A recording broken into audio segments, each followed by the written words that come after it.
think in this day and age where we have to have it all together, you know, like we have to look perfect and whatever, then we're afraid to like look like we're struggling. Yeah. We kind of want to show that, oh, that was easy for me, you know, but it's not easy, and we have to like embrace the effort and the struggle. Mr. Ryan Panoski, how are you, brother? Thank you so much for being here. Good, mate. I guess just to kick it all off, can you just give everyone like a little bit of a background, I suppose, like, you know, how you got a camera in your hand in the first place, how you ended up in the ocean with it? Like, was it always a bit of a plan, or is there any story behind how it came about? I think, well, I just grew up surfing, and I definitely I wanted to be a professional bodyboarder actually. Yeah. And then so, lucky I didn't, because you know, I guess maybe it's coming back now. It's definitely more popular now, but it obviously went through a big stage where there was no money in bodyboarding. Yeah. So lucky I didn't. But but the good thing is that just growing up bodyboarding and really trying to push myself in that, it gave me like all the building blocks for what I do now, and it's a lot easier to sit on the shoulder and shoot than it was to, you know, drop in on big waves and get smashed. So Yeah. so yeah, and then I started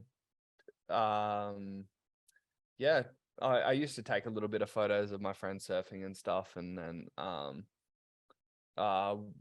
later on in life, I'm an old man now, but I was studying graphic design, and then while I was doing graphic design, I started getting into photography again, and then I started posting on social media when Instagram came out, and just kind of got hooked about them. So 10 years to this day, I started shooting in the ocean again, like I was when I was younger, a little bit, like literally like once or twice.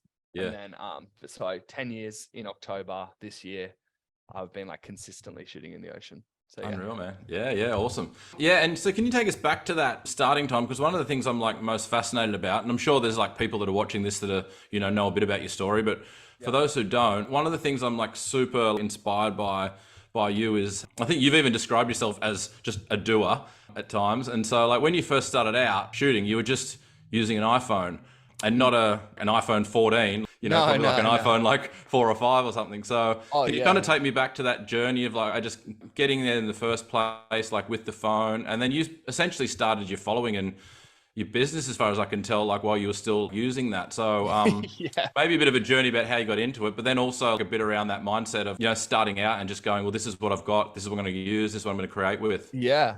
Well, I was actually gifted from my friend a like an iPhone 3GS or maybe iPhone 4 if I was lucky. And that's how I kind of got in photography again. And then maybe a couple or maybe a year later, if that, my mom had a life-proof case, and it was waterproof apparently. And that's how I started. And then I borrowed another waterproof case off, they were pretty leaky or whatever, but off another friend. I think I actually not stole it, but I kind of like, I was like, oh, can I borrow this? And then I kind of used it for a month. But they weren't really using it. And so they're good friends of mine. And so I was using that for a while. And well, it comes down to it, like I couldn't afford obviously any camera gear or whatever. But I was instantly hooked. And so I just kind of, the good thing was that the iPhones, like, really, the camera hasn't really upgraded. They're really good at marketing every new iPhone.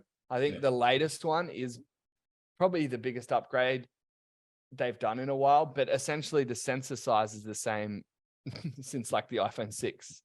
As far as I know. And so it's essentially the same camera, just better digital processing they do each year. And so it was a relatively good camera. It was and so I couldn't afford a camera, but I could afford a payment plan of an iPhone, or just at the time.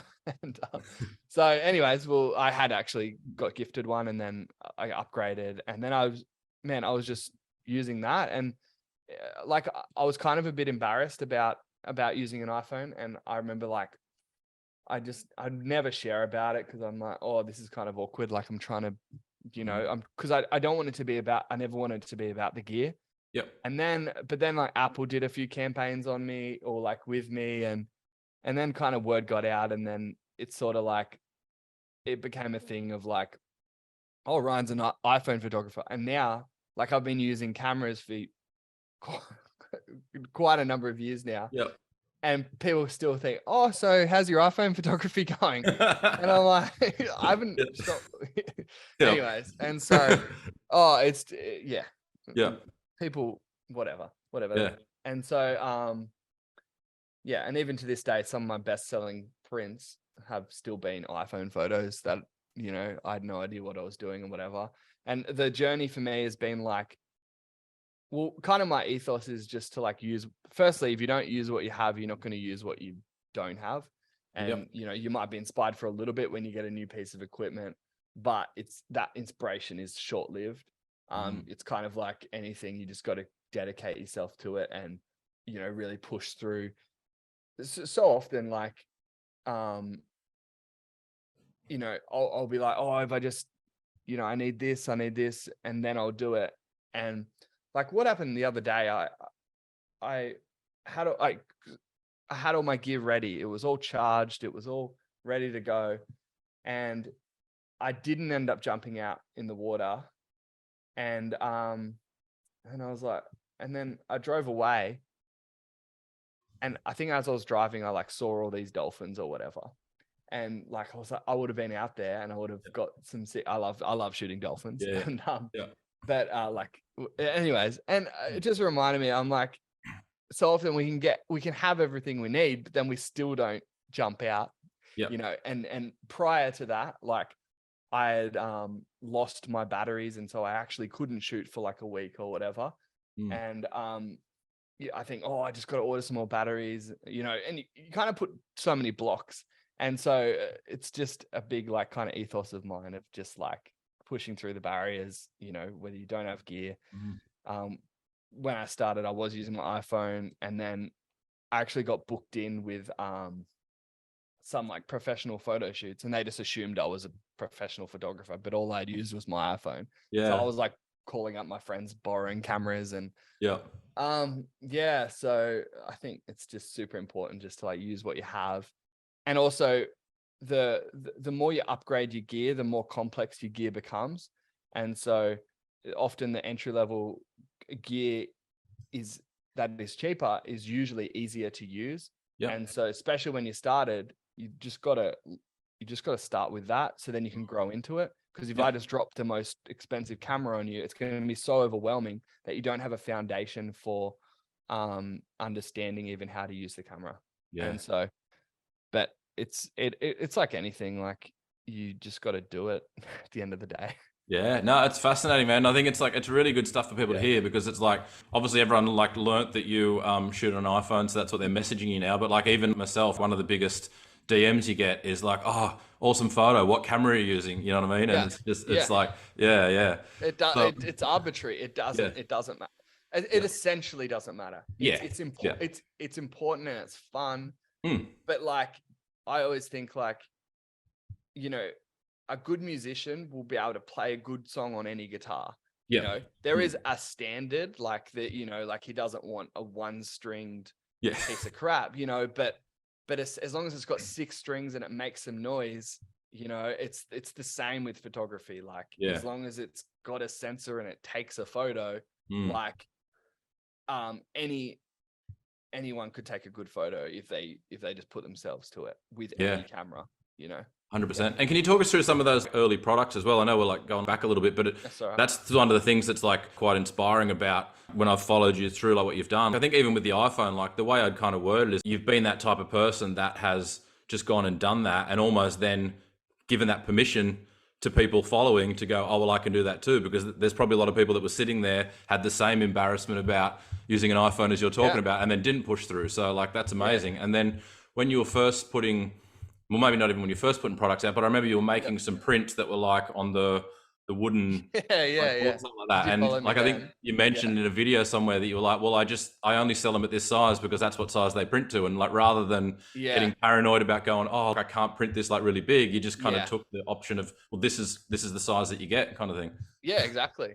Well, that's the thing. Like, everything has limits, and so you just kind of create what you can within the limits that you have, and yeah, and so that's just what I did with those ones, was because all my catalog of images, all my best photos, anyways, were with an iPhone, Mm.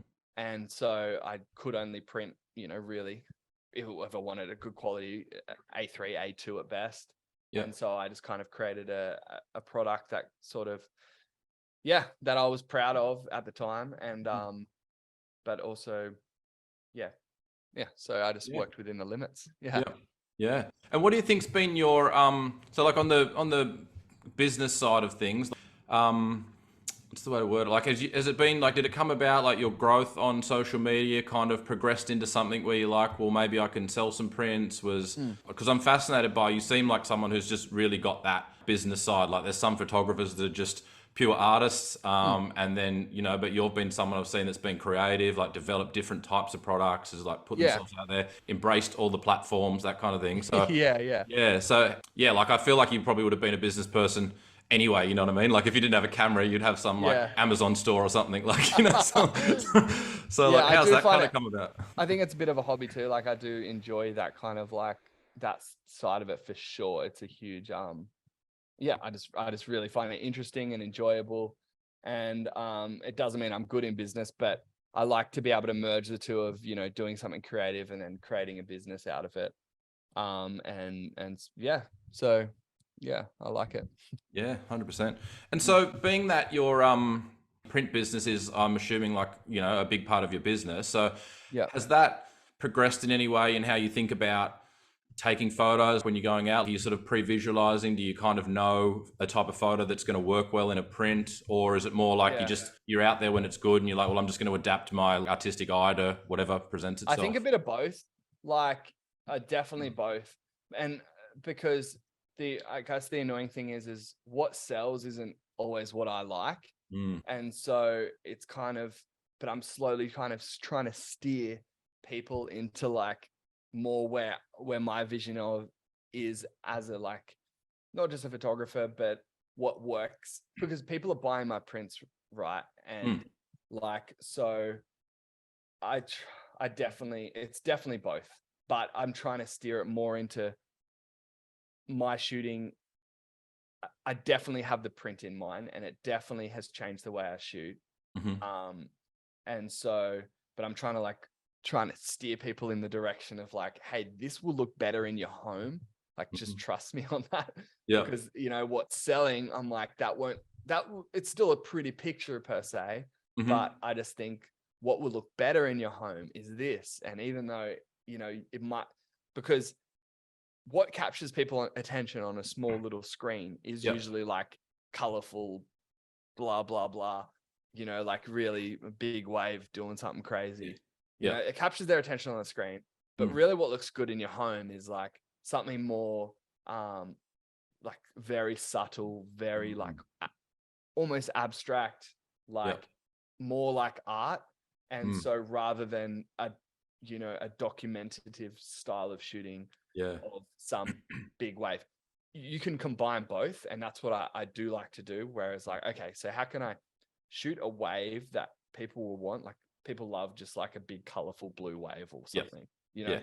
and it's like, so how can I steer that? And so I've just been trying to meld the two, and just like, how can I create something that's still artistic and that I personally like, but then Yeah. also something that sells? Yeah. Because Yeah. like at the end of the day, this is like, I'm all in on this. Like, it's my business. If I don't Mm. sell prints, I don't eat. Yeah. And so like, I have to sell prints. Mm. And Yeah. so like, but then I don't want to sell something I'm not proud of. And Yeah. so I've been trying to meet halfway of like, okay, this is what I like. And then just slowly transitioning my story into more my style and my creative vision. Hmm. But then I need to still sell prints, because if Yeah. I just do that, people will stop buying. And Yeah. then I will have to go back and be a baker. So, which I wouldn't be mad about, you know, like I love baking. I would do, or, you know, I would maybe start another business or whatever. Yeah. But, Yeah. yeah, so yeah, but it definitely Yeah. changes the way you shoot, because you not only just see what, you know, looks good on a screen, Mm. yeah, but what will look good in someone's home, and that's what I'm really trying to think about. And because my following is in the USA, they don't, like, that's where I sell all my prints, Okay. and they don't give a rip what beach it is, because Yeah. there's no sentimental value. And Yeah. so that's why I'm not a locational shooter. Mhm. Is I just try and shoot something that it could be anywhere. And Yeah. to be honest, most of the people that follow me in USA think I'm like in California somewhere or whatever. And Okay. so because because I don't shoot like, hey, here's a big, you know, like here's this location. Yeah. And so So how do you think, how's that come about? That audience, has that come about just through like the social media? Like how is it sort of? it's just if you it'll just be the percentage of people Yes. that Yeah. are on the internet. Yeah.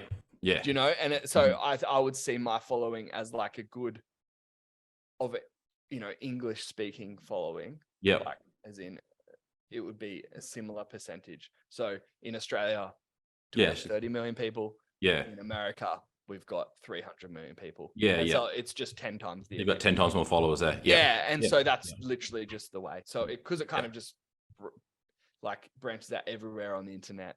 Yeah. And because if I was a more a locational photographer in Australia, you know, like here's this beach and here's this beach, and then I would have built a more Australian following. Yeah. You know, but because it's just like you wouldn't know where it is. Yeah. And it kind of does reach all sort of places. Yeah. Yeah. So America is my biggest market, and then like Canada, UK, but Australia's starting to pick up, which is good. I think people are starting to catch on. Oh, this guy's Australian, because I don't think people know. But yeah, that's probably fair. I think probably the first time I discovered your work, and you know, just the first time I saw your name and digged into everything, I think like the first time that I realized you were Australian and what you looked like was maybe just one of your Instagram stories or something, rather than exactly. Yeah, exactly. People, oh, that's kind of cool, and then later on later, oh, he's Australian, and then people just think I'm an Australian living in America. Yeah, and then I'm not. So do you have to, now that, I mean, because social media, I mean, you've got like such a big following, do you have to think about that from your business sense, in terms of like how you just mentioned then about what you're thinking about as far as prints on a wall? Like, is it the same thing in like you're strategically thinking about, well, you kind of know what people will like photo wise on Instagram, and which will bring more eyeballs, which will then maybe get them to your store, that kind of thing? Yeah, oh, for sure. Like, and even like, this might sound stupid, but even things like spelling some of my words, because I know predominantly the people who are buying my work are from the USA. I'll even spell words. With the US spelling. You know, in the US English. Because I don't want that to be a barrier. And like I use DHL on my print, so it'll be delivered to their door in 7 days. And so the shipping's not a barrier. So it is awkward, because I would love to be shipping from within USA. And so I would love to have a business over there, so that I could say it ships from this location, you know? And so, but I kind of keep that elusive, because it is arbitrary in the sense that it will be at your door in 7 days. So don't worry. But if I said, hey, I'm shipping from Australia, USA people would be like, no, I'm not buying. You know, it's too dangerous. Because if you think about it, would you check out? Because Australia to them sounds like Turkey for us. It's kind of this country far off land. It exists, but we don't know much about it. You know, it's like it's the same kind of thing. So and so it's kind of frustrating, because I think it does lower my conversion rate, because like people do know I'm from Australia. And so I think people do go, oh, the shipping, it's not going to get here, kind of thing. So I have a higher conversion rate of people who visit my store that are from Australia. I've got two separate stores. I've got an Australian store and a USA store. So I Yeah. have a high conversion rate on the Australian customers. Than I do my American customers. But yeah. Yeah. Still do way in the USA Yeah. and internationally. Yeah. But yeah, it definitely changes the way I, communicate, because it's, you got to know who you're talking to so that you can communicate at their level, Yeah. So I'll even say things like free shipping across USA. I won't say free shipping from Australia to USA. It'll just no, it's fascinating. Yeah, free shipping all throughout USA. That's how I'll word it. Yeah, which is true, and Yeah. rather than like, I'll ship it from my tiny little town, and a van's gonna drive it to the big smoke, and that's gonna get onto a plane. Yeah, for sure.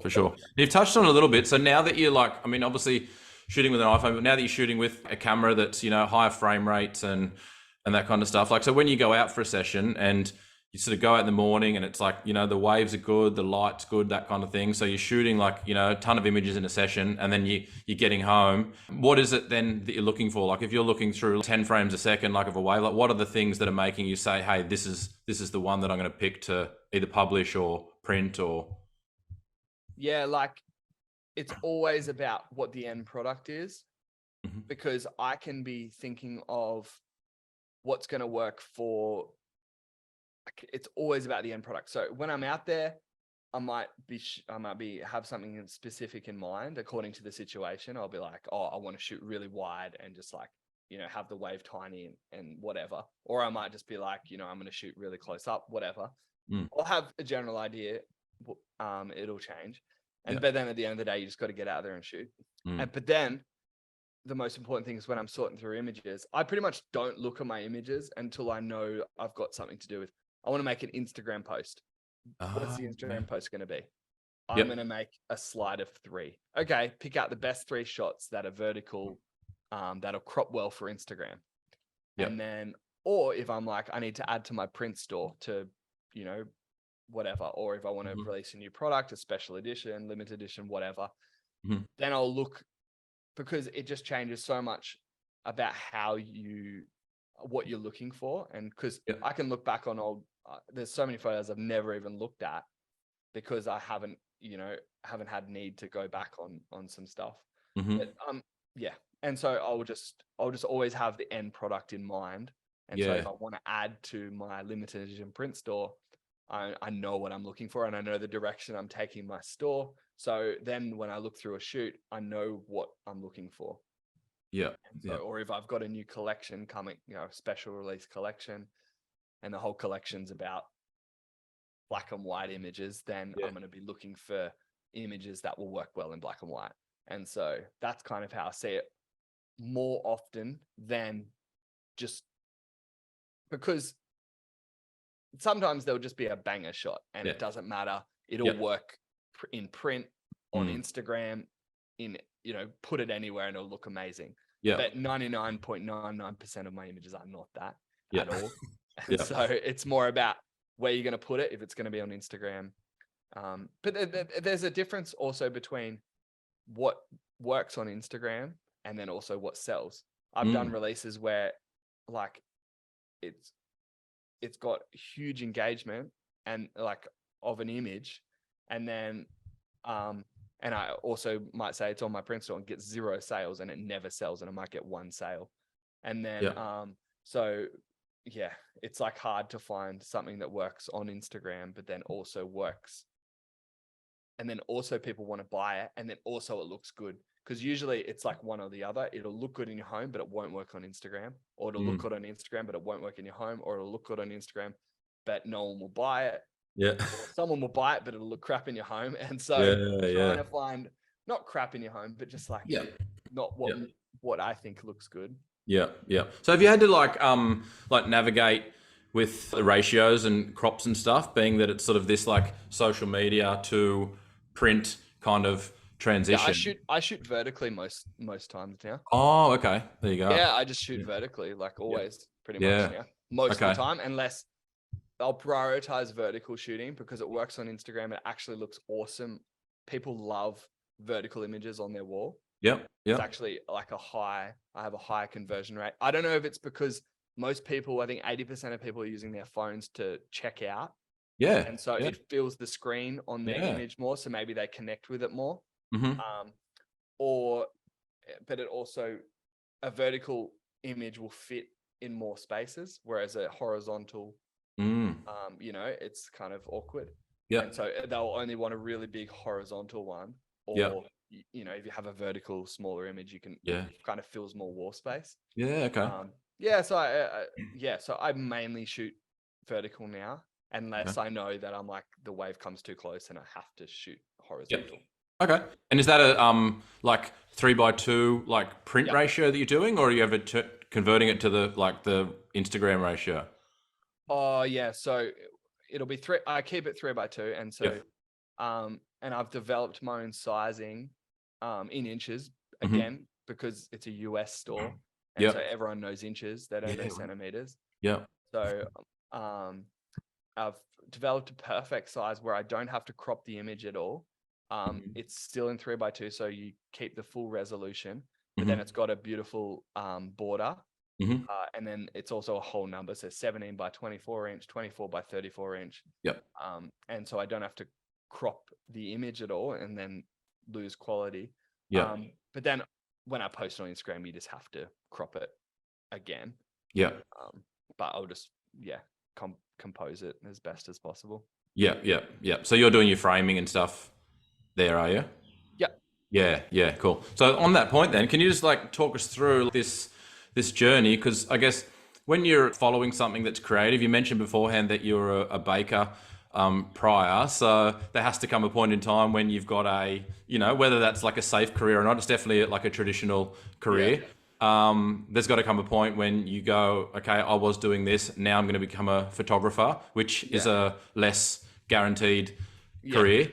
And so that requires a bunch of stuff, like, the mindset to like make that leap, the guts to do it, all that sort of stuff. So can you kind of talk us through maybe that journey? And then it feels like, looking at where you're sitting, that journey's probably had a few steps, because after you've decided to be a photographer, then you've decided to invest in a printer and your own framing, and then create your own store. You know what I mean? So can you take us through that? No, for sure. Well, I was a freelance graphic designer, and I was a baker, and then I studied graphic design, and I quit my job as a baker while I was studying graphic design because I couldn't do both. And then I was still working at a cafe, and then I started my own freelance graphic design business, and then I was still working in a cafe, and then I had to quit the cafe, and then I was earning just enough, barely, not even minimum wage really, but I was paying my rent, getting by, whatever, as a graphic designer. Then things started picking up, going good, but then I was posting on social media, and then I launched my print store properly in 2018. And then in June, and then that Christmas season, so the November and December, I earned more money than I had in the whole year of graphic design, basically. So then I was like, I should put some more effort into this, because I'm kind of like just doing it on the side and then prioritizing graphic design, making no money but working all day. And then I sort of, that January next year, I just kept on, putting more onto it. And then I put a portion of each of my sales into a separate bank account, and then purchased my first small format printer with that.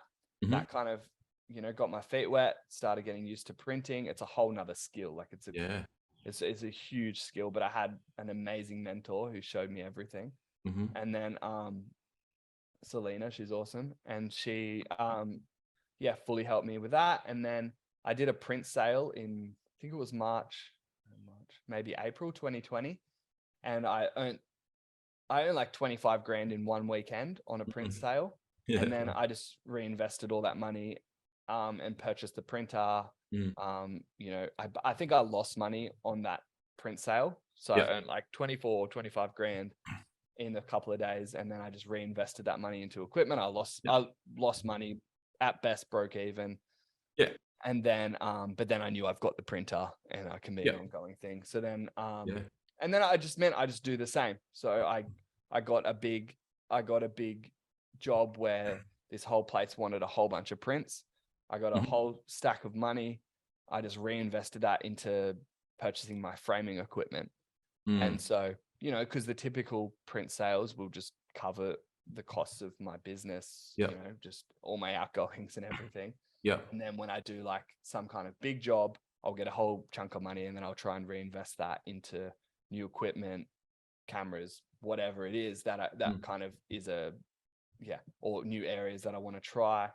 And then so I slowly have bought so I reinvested that money into some basic framing equipment. And then and then over the last year and a half almost, I've been framing my own stuff now too. And so absolutely loving that because I love working with my hands, and so I love doing something rather than, so I'm basically just bringing it all in-house and one thing at a time and Yeah. That's making it. awesome. So is that like the printing and the framing? Like, you just mentioned then that you like working with your hands. So is it because it's a bit of it's an interest thing? Is it a quality control thing? Because you've mentioned obviously like shipping to the US could be an issue. So there's a world in which you could have just a printer with your files based in the US Yeah, just shipping stuff 100% I out. could do that. Yeah. Yeah, yeah. It's so many things. Part of it is a big one is marketing. When I bought my own printer first, I could just be posting content of me printing. Yeah. I don't really do that anymore because Yeah. I don't find it exciting. Mm-hmm. In that sense, when I first started printing, I was like, "Whoa, I've just printed. This is so cool." Yep. And now I've been doing it for whatever years now. I'm less excited unless I do something really big or something specific. So marketing is really good, and obviously the more marketing, aka communication around your product and or service, then the more sales you get. Yeah. So market, it's a huge marketing benefit, time benefit because I can prioritize. If someone orders, if someone ordered right now, come on guys, I could print it, after this call, Yes. send it, and they'll receive it next week. Yeah. Yeah. Yeah. And so there's the time thing, and because other printers and framers can be really busy and they'll prioritize what their priorities are. Mm-hmm. And then also probably maybe even the biggest one is I find it enjoyable. Like I like doing it. It's an interest. I know a lot of artists that I don't think they should. It would completely weigh down their business, and they're not, because they're not wired that way. Yeah. Yeah. It's a quality control thing too, but like I'm only now happy with my product. Yeah. And there's still a lot of learning to do, but I'm very happy with it now. Yeah. And so someone else could have done it better than me for sure, and someone still could. Yeah. But I can go down to the minute detail of exactly customize everything. Mm-hmm. And then the fourth thing is that I can try different things. I can be like, I'm gonna try a triangle frame. I haven't done that, but like, let's do a triangle frame. Oh, that didn't work. Yeah. Cool. That cost me nothing. Yeah. Or I'll try a square frame. Oh, that went really well. I'm going to do more of that. Yeah. Yeah. And then, so rather than just trying to fit my ideas into someone else's model, which there's a lot of framers that will be printers and framers that will want to do that, but still you're within their time frame. And so, so that's man, no, it's fascinating. Yeah. And there's definitely, it's cool. And I guess there's definitely something like interesting as the consumer as well. If like, someone's buying one of your prints, to know that it's literally all been done. You know what I mean? It's like, in this day and age of like print on demand, where people might think that, they're buying a print and it's just coming out of China or something, like it's definitely got a point of difference for sure. Yeah. For sure. You touched on some commercial stuff before. You said like maybe you did some stuff with Apple or whatever. So like, how much is there a commercial, like non-print selling like aspect to your business? Not really anymore. Like I don't really do anything. Like my business was graphic design, and so my previous business was graphic design. So I still get inquiries. Generally speaking, I just don't write back, or I did like one logo last year or the year before. And I think I'd maybe did one this year for someone I knew, Mhm. and I was like, okay, I'll do it. Yeah. Where else? So But I I guess in a sense of like your images being used by brands or licensing and anything, or stuff. your images being used commercially for something other than someone buying a print for their wall. Oh yeah, I've got a few licensing deals with some videos and stuff. Mm-hmm. But that's just, I guess it's a little bit of money, but nothing really. So No, nothing. Yeah, it's it's all mainly print. Print. Yeah. Yeah, yeah, 100%. Yeah. Yeah. And so on that video side then, because obviously you do a bit of both. So is there, what's your, thoughts on video? Is the video then that you're doing like mainly for content, or is there any other plans with it? Yeah. So like I sell a bit of video licensing. I get a lot of inquiry with that. I ghost most people because it's not going to be worth my time to like follow it up and really. But if it's like even TikTok bought some videos for like 10 grand Yeah. the other month, like a couple of months ago. They just bought it for one of their campaigns. Yeah. And I was Wow. like, sweet, I'll take that money. 100%. So, but like I don't have a big TikTok following. Like I've just Yeah. posted a few videos on there. Yeah. But yeah, man, it's like I'm definitely gonna try and streamline that more. I've got heaps of ideas and whatever, and like different music videos. I've got my work in it, like video wise, and like video is where the attention's at online, and so you need to, like, I think at a core, I'm like, I love photos because it's like it's harder, not harder. It's like it's a real challenge to take a good photo. Yep. And so I think I'm a photo guy, but then like videos, like go crazy online. Yeah. And so I think it's a good way to like, a lot of people know my work from my videos. Yep. Like, I think one day I want to like be in like cinema production, not even necessarily ocean stuff.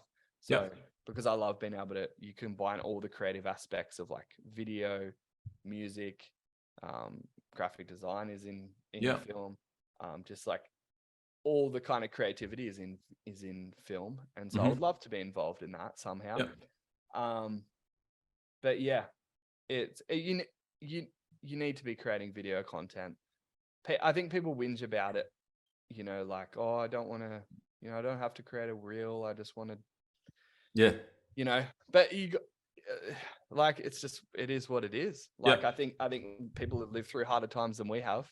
Talk to if you talk to my grandparents, like, so it's, if we have to make some the worst videos, thing we've got to do is create a reel, then we're doing all right. Exactly. So I think we're going to be okay, guys. I heard a quote recently, and I'm not ragging on anyone, but it was like, the worst thing that's happened to artists is we've become, we're called content creators. And I'm like, no, the worst thing that's happened to an artist is they died broke. And that is the history of most artists, And so, man. like, even first thing comes to my mind, C.S. Lewis, like he was like, he was a lecturer, as far as I know, until he died. I don't know the full history of C.S. Lewis, but he was just a creative doing his work. I think we often expect. I think we've kind of glorified the artist in the sense of that, he need, and even validate artists by how much they make. But it really, it's an arbitrary number. I know a lot of people are way more creative than me, way better at, different crafts than me, but they're not selling their work because it's a totally different, they're two totally separate things. You can be an amazing, absolutely amazing artist, but you don't know how to sell your work, then it kind of means nothing. It's only if you want to do it. 100%, man. Yeah, I find one of the most fascinating things, like in this day and age, is photographers using a social media platform to complain about how bad their photos look on a social media platform, and like, you should see it big in print and everything. But like, well, no one's gonna, because you're just complaining all the time. I know, it's a people. people using social media to rag on social media. Yeah. And I'm like, how do you think you're just expressing yourself right now? Yeah. The only way, like, it's okay. It's fine. Like, I understand. Yeah. Everyone understands that kind of like pull of like, oh, am I just doing this for the algorithm or what? Like, we understand it's okay. Yes. But, you know, like, what's the other option? Going to markets and trying to sell your work. You know, some people, their work sold through galleries. Someone's doing it for them. And then they're allowed to sit back and rag on social media because someone's selling their work for them. Yeah. And so if you don't have someone selling work for you, you've got to sell it yourself. Yeah. And what's the best way to do that? Social media. Yeah, exactly. But it's the same. There's still the same principle. But I used to do markets for my photography. You've still got to set up your stall. You've still got to make it look good. You've still got to make it accessible. You're still strategically thinking about how you're presenting your work. So no, it's all good. Like, that's what I'm saying. Like, I'm like, do that. But I just mean like, but it's no different to the social media. It's just a way of presenting your work. But I think it's just a microphone. That's what I say. Like, 100%. It's just one way to share your work, and it's actually incredible because, like, the good thing about the algorithm now is it will slowly. It has been brutal, but then it is also good because it'll show your work to people who are interested in your style of stuff. Yeah, and so it's brutal because you know, like, I used to be able to just post, hey, I've just released a new thing, go check it out. And it would still be, even though the engagement's always lower on those type of posts, it would still get seen, and I might get unfollowed by people, but it would still get seen by a much larger number of people. But now it will just get blacklisted, and not even no one will like it, which is the general rule with promoting your own work. People just go, oh, that's cool. I'm not going to like that. That's cool. But then it also just doesn't even get seen by people, which means your sales are less. So it's pretty brutal. So you have to be more strategic in how you kind of promote your work. And so one thing, like, little strategy I find is stepping people into your DMs rather than hitting them to the bio. So because if you, even just by saying link in bio, as far as I know, it's like the algorithm doesn't like that, because then you're taking people off the platform. Taking people off the platform. Yeah. So if you send them, hey, send me a DM if you're interested in this, then it's keeping them on the platform. And so it's actually a good thing. And then it's a good way for people to talk to you. And then you can say, hey, this is the thing if you want to buy it. Starting a conversation for sure. Yeah. 100%. Yeah, man. No, I love the way you think about all this stuff. So like on that, if other people like the way you think, so you've got some educational stuff coming out, some platform. Yeah. Can you tell us a bit about that? Oh yeah. So I'm just running the beta. It's an online platform that I'm going to be putting all my knowledge. I don't have much knowledge, but just everything I've learned over the last 10 years of shooting. So I'm doing an ocean photography community. And so I'll be like putting all like mini courses, all like fundamentals of photography and ocean photography in there. And so I'm running the beta community now. And that's the registration's all closed, and we're all just going through it, and I'm getting feedback from them and going to redevelop everything. And then I'm also got like a creative business, like how to sell your work online, part of the community. And so, so I'm just running through that now, and at some point next year, I'll be opening up again once we're ready. And unreal. That's awesome. So has there been anyone, photography or not, like that's inspired you along your journey? And then the other side of that coin, because this is sort of a surf photography podcast and we're trying to find out about new people, is there any photographers in the ocean world that maybe we don't know about that you could kind of shout out? So both ends of that coin. Daily Salt. I only just found you literally recently. Yeah, awesome, man. No, I was just like, on the recommended page, I get a lot of ocean photography related stuff. Yeah.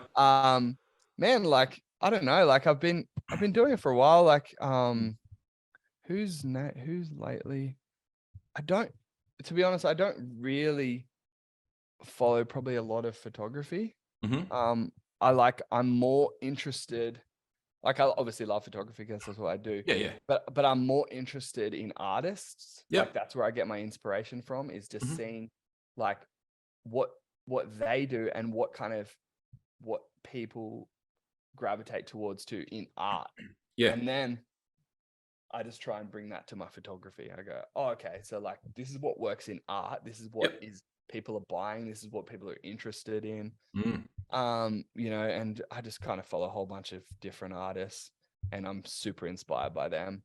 Yeah. And then just kind of try and bring that into my world. But yeah, Daily Salt, go follow Daily. Legend. So I guess just thanks so much for this, man. This has been amazing, and it's been really cool to get an insight into how your mind works. So if anyone's watching this and they are like getting into photography, or they've been sort of trying to get into photography, and I guess it's somewhere they might want to progress, whether it's a side hustle or whether it's something they want to do, like just based on like everything that you've gone through, like what's maybe just a few words of advice you could like give to people? I think just start with what you have and then go from there. Like you can't steer a car that's not moving. It's always a lot harder. Yeah. And so if you have an iPhone, or you can borrow an iPhone, or if you have a camera, just start using it. And then but you also don't get better just by doing something a lot. You have to like review what you liked about what you did, review Yep. what you didn't like, and keep adjusting. Because we've all been to that cafe that, it's been open for 20 years, but it still sells crap coffee. And you think, this guy's been doing it for a long time. Yeah. He does it every day. Yeah. And somehow it's still bad. Yeah. And so doing something over amount of time doesn't necessarily make you better. It'll only be better if you commit to becoming better. And actually, it's like an on purpose thing. When I decided I did a thing where I took a photo every day for a whole year. Yep. And I'd been shooting for maybe 5 or 6 years prior to that. And I learned more in the year of being committed than I did in the 6 years prior. I didn't really know what I was doing prior to that. And then that really kind of went, whoa. And that was because I was doing it consistently. So doing it literally every day, no matter what, I had to go take a photo of something, whether it was in the ocean or whatever I could find. I had to take a photo every single day. But then also I was trying to progress myself on purpose by going all in on it and just going, okay, like what makes a good photo and how can I get better? You have to be intentional. Yeah. So Yeah, and how was that specifically for you? Because I guess when I first started out, I was very similar. I was like, I'm just going to go every day. I'm not even going to look at the forecast. I'm just going to go and shoot, and then I'd get home and bring the images up on the computer and look at them, and then just try and like look at them and work out why and that kind of thing. Yeah, so you that's talking awesome. that kind of thing. Yeah. Okay. Yeah. Yeah. That's so good. Yeah, and has that been the same approach, I guess, in the business? Yeah, 100%. Yeah. You have to like, it's like that energy of like committing to it, rather than just kind of like, because I think we don't really try because we're scared to fail maybe, or we don't want to really give our energy because what if it doesn't work? Or what if I'm, or what if people are going to think I'm an idiot? Or what if, and it's true, but like people will think you're an idiot and you will fail. But, like, I think you just got to like, it is that energy of anything you do. Do you go all in on it and really back yourself and go, and I, like, even from I've got 2 kids now, like 2 little boys, and just from seeing the way they develop, like my son this morning, he's 4 months old and he's trying to sit up. Like he's literally just you put him down. He's like trying to sit up. And from that process of like really struggling, then he builds up the muscle and one day he'll be able to sit up, and like, I'm not going, oh, I can't believe you can't sit up. You're an idiot,? And so I think, like it's ridiculous. And so but somehow we think of that of ourselves. We haven't tried something before. And then we're afraid to look like we're struggling.